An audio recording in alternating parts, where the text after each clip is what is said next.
सभी मित्रों को राधे राधे। आप सभी का स्वागत है मेरे इस चैनल सनातन की राह में। मित्रों, कुछ लोग कहते हैं कि भगवान नाम की कोई चीज़ नहीं है, ये तो ऐसी अफवाह फैला रखी है। भगवान होता तो कहीं नजर नहीं आता, क्या दिखाई नहीं देता? ये तर्क हैं उनके। उन लोगों से मैं यही पूछना चाहूंगा कि भगवान है या नहीं, ये बात की बात है। पहले आप पता करें कि क्या आप हैं। यदि आप हैं तो ये सिद्ध होता है कि ईश्वर भी है। आप देखिए ना, सुबह के बाद रात और रात के बाद सुबह होना ही दर्शाता है कि भगवान है। बीज से अंकुर कौन बना रहा है?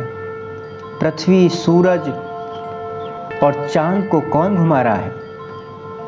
हमारे शरीर में खून, पानी, तापमान और दिल कौन चला रहा है? हम चल पा रहे हैं, देख पा रहे हैं और सांस भी ले पा रहे हैं। ये भगवान के कारण ही तो हो रहा है। कोई तो है जो दुनिया को चला रहा है, और यदि कोई है तो वही भगवान है। पानी की एक बूंद से इंसान का यह सुंदर शरीर जिस भगवान ने बनाया है, आज इंसान विज्ञान को पकड़कर उसी भगवान के अस्तित्व को मापने से इनकार करने लगा है। बड़ी विचित्र बात है ना। देखिए, जीवन है, मरण है, दुनिया है, सूर्य है, चंद्रमा है, वैसे ही भगवान भी हैं। एक नास्तिक को आस्तिक होने में एक क्षण ही लगता है। वह एक क्षण ही जीवन की दिशा और दशा दोनों पलट के रख देता है।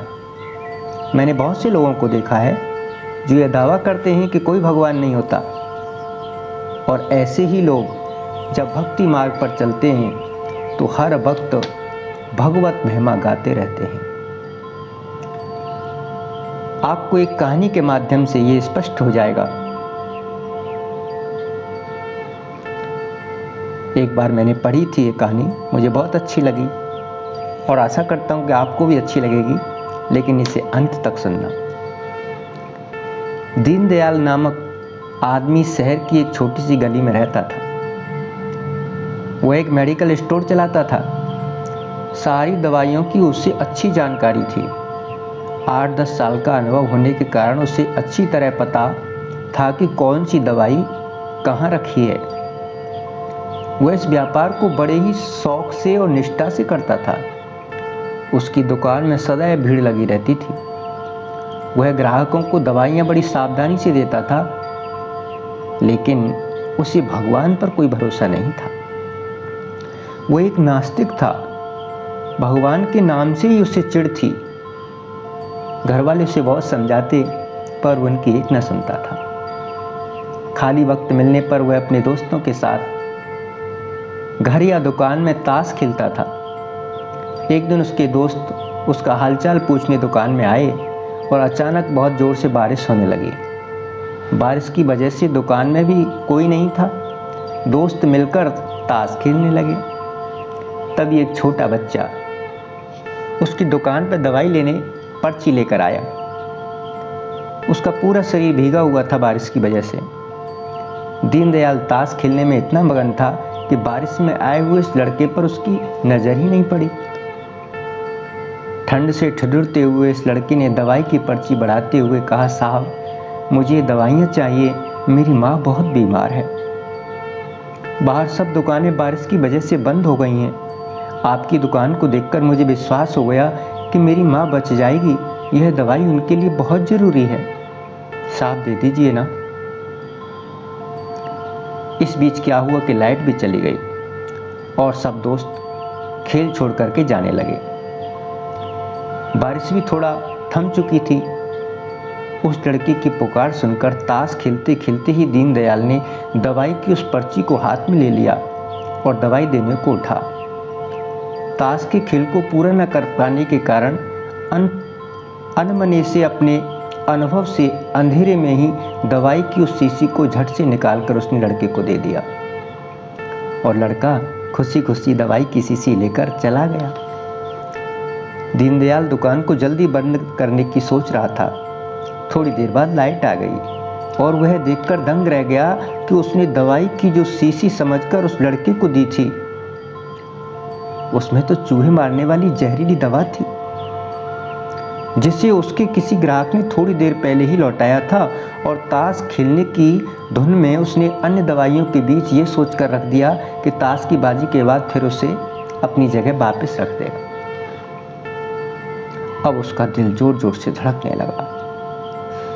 उसकी 10 साल की नेकी पर मानो जैसे ग्रहण लग गया। उस लड़के के बारे में वह सोचकर तड़फने लगा।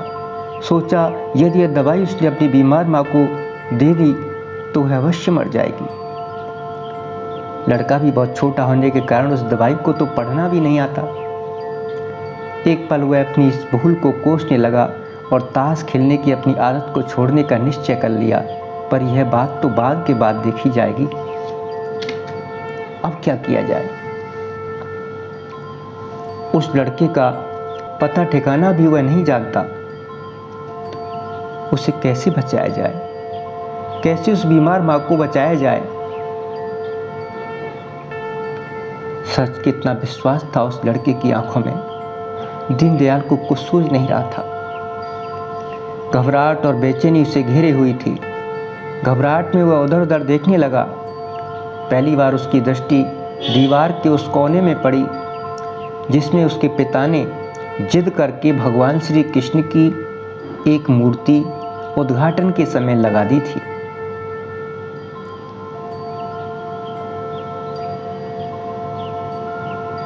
और कभी भी उसे दीनदयाल ने देखा नहीं, उस पर धूल जमी हुई थी।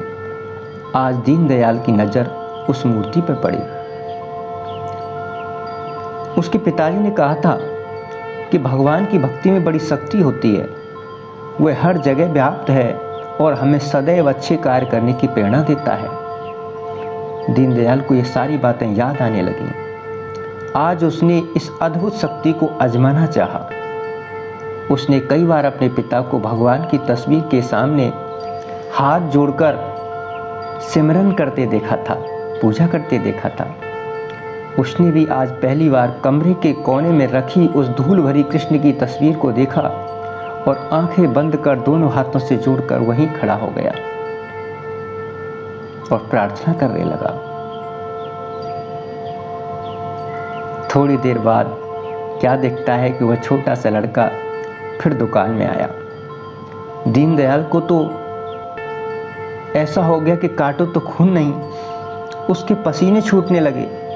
वह बहुत अजीब हो उठा। पसीना पहुंचते उसने कहा, क्या बात है बेटा, तुम्हें क्या चाहिए? लड़के की आंखों से पानी छलकने लगा। उसने रुकते रुकते कहा, बाबूजी, बाबूजी, माँ को बचाने के लिए मैं दवाई की शीशी लिए भागा जा रहा था। घर के करीब पहुंच भी गया, पर बारिश की वजह से आंगन में पानी भरा था और मैं फिसल गया। दवाई की शीशी गिरकर टूट गई। क्या आप मुझे वही दवाई की दूसरी शीशी दे सकते हैं? बाबूजी, क्या मुझे आप दूसरी शीशी दे सकते हैं? दीनदयाल ने कहा, हाँ हाँ, क्यों नहीं बेटा, बिल्कुल, यह लो दवाई। पर उस लड़की ने दवाई की शीशी लेते हुए कहा, पर मेरे पास तो पैसे नहीं हैं। उस लड़के ने हिचकिचाते हुए कहा था। तो दीनदयाल को उस बेचारी पर दया आई। कोई बात नहीं, तुम यह दवाई ले जाओ और अपनी माँ को बचाओ। जाओ, जल्दी करो, और हाँ, अब की बार जरा संभल के जाना। लड़का अच्छा बाबूजी कहता हुआ खुशी से चल पड़ा। अब दीनदयाल की जान में जान आ गई। भगवान को धन्यवाद देता हुआ अपने हाथों से उस धूल भरी तस्वीर को लेकर हाथों से पोंछने लगा और अपने सीने से लगाकर रोने लगा। अपने भीतर हुए इस परिवर्तन को वह पहले अपने घर वालों को सुनाना चाहता था। जल्दी से दुकान बंद करके वह घर को रवाना हुआ। उसकी नास्तिकता की ओर अंधेरी रात भी अब बीत गई थी। विश्वास की नई सुबह एक नए दीनदयाल की प्रतीक्षा कर रही थी। इसलिए हे मित्रों, सिर्फ बात एक विश्वास की है, आपकी इच्छा शक्ति की है कि आप खोज करना चाहते हैं। अगर खोज करना चाहते हैं और इस दिशा में एक कदम बढ़ाते हैं तो वह जरूर 100 कदम बढ़ाकर अपना रास्ता बताता है। अगर उसकी खोज की चाहत नहीं तो वह अपने मिलन का रास्ता भी कभी नहीं बताएगा। समझदार व्यक्ति हर परिस्थिति से लाभ उठाता है, विश्लेषण करता है और नासमझ हर परिस्थिति से हानि ही उठाता है। भक्त कभी भगवान को मिलता है, यह सही नहीं। एक ऐसा क्षण आता है जब भक्त ही भगवान हो जाता है। जय श्री कृष्ण, जय श्री राधे मित्रों, जय श्री राधे।